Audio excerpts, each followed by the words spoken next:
beyond any possible doubt that in rural Scotland there's a huge scepticism about the influence that the Greens are having on government in all sorts of ways, and we've seen it in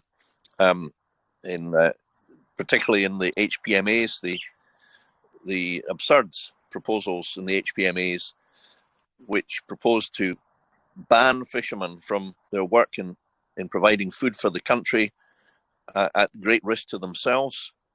And the only reference in that document to fishermen was that fishing was destructive.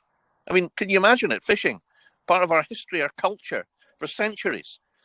A group of people that are really admired, I think, by many Scots for what they do. My hat goes off to these guys. And really, this HPMA proposals, I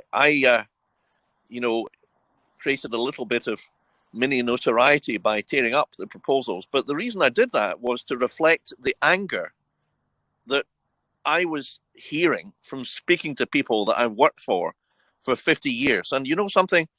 If my mother, Winnie, had been around and if she had been in the Holyrood chamber, I wouldn't be surprised if what she did would have been exactly the same thing.